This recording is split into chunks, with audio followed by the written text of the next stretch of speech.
ভাইয়া, কি হলো ভাইয়া? কেন খোদা আমাদের উপরে এই অবিচার করলেন? বলো ভাইয়া, বলো। চুপ কর মিনা, চুপ কর, শান্ত হ। তুই আর আমি যদি ভেঙে পড়ি তাহলে মার কি হবে? মাকে সান্ত্বনা দেওয়ার ভাষা আমার নেই মিনা, তাই মনকে শক্ত করে তোকে মার পাশে থাকতে হবে। আহা, কষ্ট পাইলাম। আমার ভাবতে খুব কষ্ট হচ্ছে, তোমার মতো একজন সৎ আদর্শবান ছাত্রকে আমরা অকালে হারিয়েছি। সন্ত্রাসী খুনিদের কারণে দেশের একটা উজ্জ্বল নক্ষত্রের পতন হলো। তবে তোমার খুনি আমার হাত থেকে রেহাই পাবে না। যেভাবে হোক ওকে চিহ্নিত করে শাস্তির ব্যবস্থা আমি করবই। প্রয়োজনে ধর্মঘট আন্দোলন করব। আল্লাহ তোমার আত্মার শান্তি দান করুক। দুখনি মুখোশধারী শয়তান, মনে করেছিস তোর ফন্ডামি আমি বুঝি না? তোর এত বড় স্পর্ধা আমার নিষ্পাপ ভাইয়ের জীবন কেড়ে নিয়ে আমার মায়ের বুক খালি করে তার ক্ষত বিক্ষত হৃদয়ে বিষ ঠেলে দিতে এসেছিস। আচ্ছা, মেনে নিলাম তোমার কথা সব সত্য, কিন্তু আমি যে দোষী তার একটা সাক্ষী প্রমাণ দিতে পারলে আমি স্বেচ্ছায় ফাঁসির দড়ি গলায় পড়ব। কিন্তু তার আগ পর্যন্ত মিথ্যে অপবাদ দিয়ে আমাকে অসম্মানের জন্য মানহানি কেসে তোমাকে জেলের ঘানি টানাব। তার আগে তোকে খুন করে আমার মায়ের চোখের পানি মুছে দেব। তোর নাম নিশানা এই দুনিয়া থেকে নিচ্ছিন্ন করে দিয়ে আমি ফাঁসির দড়ি গলায় পড়ব। রায়হান, রায়হান, তুই কি করছিস? কষ্ট পেলাম। লোহানী, ওর মাথা ঠিক নেই, আপনি কিছু মনে করবেন না। ওর হয়ে আমি আপনার কাছে ক্ষমা চাইছি। ওর কাছে হাত জোর করে ক্ষমা চেয়ে বাবার আত্মাকে কষ্ট দিচ্ছ, কষ্ট দিচ্ছ রাজুর আত্মাকে। চুপ, আর একটা কথাও বলবি না।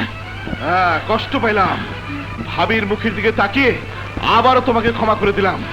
এরপরে ক্ষমা নামক শব্দটি আমার মন থেকে উঠে যাবে। কথাটা মনে রাখলে খুশি হব। লোহানি, তাহলে আজ তোর ক্ষমা নে।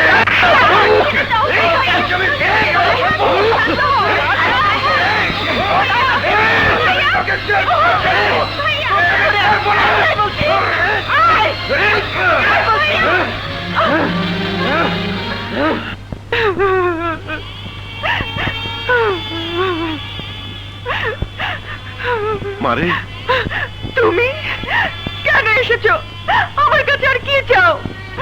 কষ্ট পাইলাম। মামুনি, রাজুদের বাড়িতে আমি গিয়েছিলাম। রায়হান আমাকে ভুল বুঝে অপমান করে তাড়িয়ে দিয়েছে। এই দেখ অবস্থা।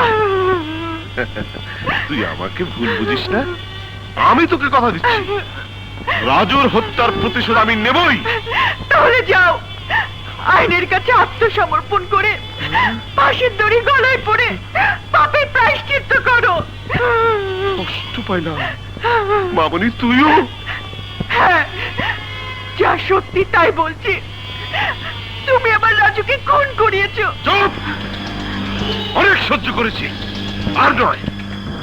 এরপর যদি রাজুকে নিয়ে আর কোনো কথা বলিস তাহলে তোর জবান চিরদিনের জন্য স্তব্ধ করে দেবো, মনে রাখিস। আমিও তোমাকে ছাড়বো না ড্যাড, ছাড়বো না। আমার জীবনের সাথে তোমাকে জড়িয়ে দক্ষিণী করতে চাইনি। রায়হান, তোমার জীবনের স্বপ্ন যদি আমার জীবনে দুঃখ বয়ে আনে তাহলে আজ থেকে সেই দুঃখ আমি কপালে লিখে নেব। সালিয়া।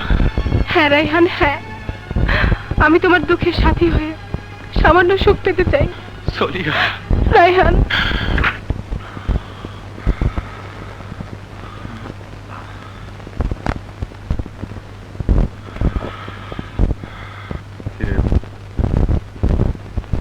রাত জাগলে অসুস্থ হয়ে পড়বে, যাও ঘুমিয়ে পড়ো। কি করে ঘুমাবো? তুই তো আমার ঘুম চিরদিনের জন্য হারাম করে দিয়েছিস। আমি মরে যাই সেটাই তো তুই চাস। মা, তুমি কি বলছো? তুই যদি সেদিন লোহারির সাথে ঝগড়া না করে রাজুর নির্বাচন বন্ধ করতি তাহলে তাহলে রাজু আমার বুক খালি করে চলে যেত না। আমি জানি ওই নির্বাচনী রাজুর মৃত্যুর কারণ। তুই সেদিন রাজুর পক্ষ নিয়ে দাঙ্গা হাঙ্গামা করেছিলি।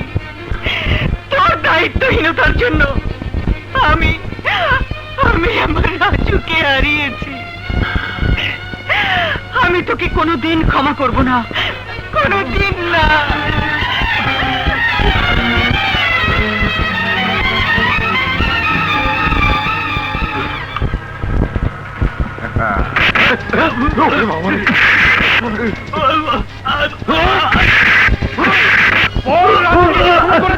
আমি জানি না, বল। আমি কিছু জানি না, জানিস তো?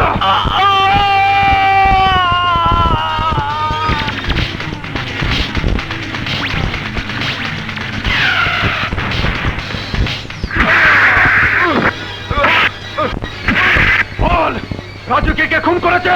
আমি জানি না। বল, বলবি না? বল, এখনো সময় আছে। বল। বলছি ইমান আলী। ইমান আলী!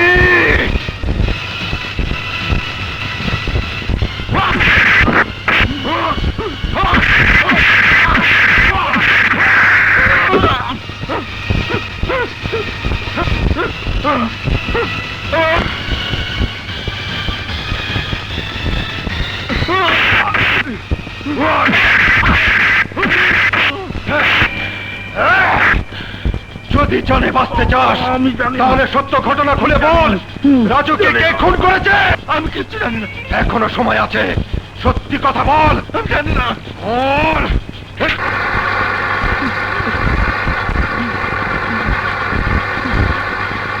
বলছি এমপি সাদেক লোহানী রাজুকে খুন করিয়েছে। সাদেক লোহানী, এবার তোর মরণ ফাঁদ তৈরি করার পথ আমি পেয়েছি। চল, তোকে আমি মারবো না, কারণ তুই হচ্ছিস আমার সাক্ষী আর প্রমাণ। আয়।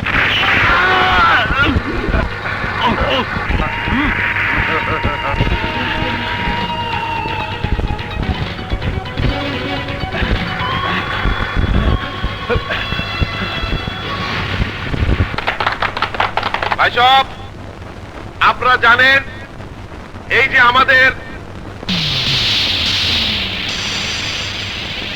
ভাই সব, আমি যদি মন্ত্রী হই তাহলে আমার এলাকার সমস্ত সমস্যা আমি দূর করব ইনশাল্লাহ।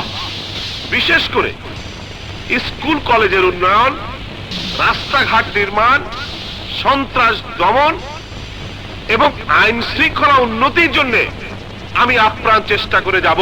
ভাই সাহেব, এবার আপনাদের সামনে মূল্যবান বক্তব্য রাখবেন বিশিষ্ট রাজনীতিবিদ, আজকের সভার প্রধান অতিথি জনাব মোস্তফা খান।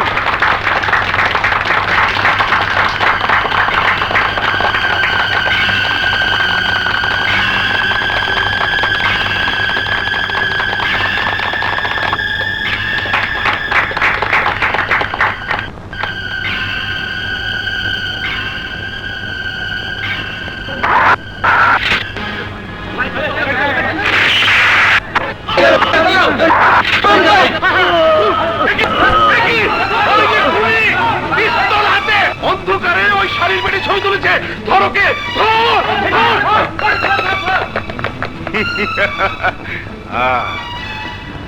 Arrest him. বিশ্বাস করুন, আমি খুন করিনি।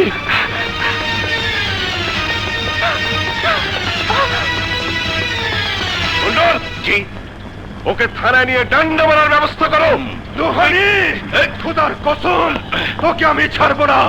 পৃথিবীর কোন শক্তি তোকে আমার হাত থেকে বাঁচাতে পারবে না। পারবে না।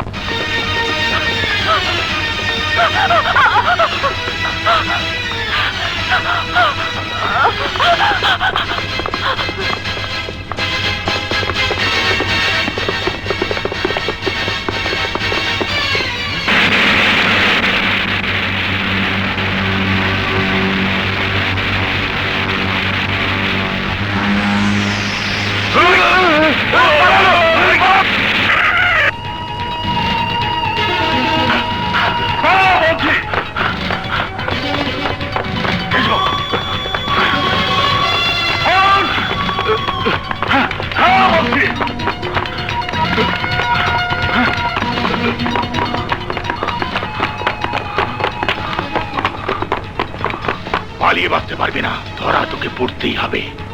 এসো।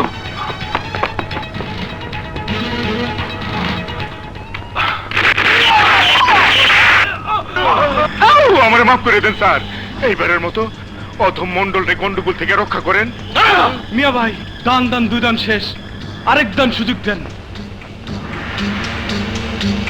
কষ্ট পাইলাম। না, ওই সমাবেশে সাদেক লোহানীকে খুনি সন্ত্রাসী হিসাবে চিহ্নিত করতে গিয়ে তোর নিজেকে ফেরারি আসামি করার কোনো প্রয়োজন ছিল না। আমার হুকুম তুই অমান্য করেছিস। যা, এই মুহূর্তে আমার চোখের সামনে থেকে দূর হয়ে যা। নিজেকে নির্দোষ প্রমাণ করার আগ পর্যন্ত আমি তোর মুখ দেখতে চাই না। মা, আমি কোনোদিন তোমার অবাধ্য হইনি। বিশ্বাস করো, মোস্তফা খানকে আমি খুন করিনি। মিনা বাড়ি ফিরলে সব ঘটনা জানতে পারবে। আমার কোনো কিছু জানার দরকার নেই। সোনিয়া, কিসমত, যে তোমরা মায়ের দিকে খেয়াল রেখো। মিনা যখন বাড়ি ফেরেনি তখন নিশ্চয় বোন আমার বিপদের মধ্যে আছে। যেভাবেই হোক ওকে বিপদ থেকে উদ্ধার করতেই হবে।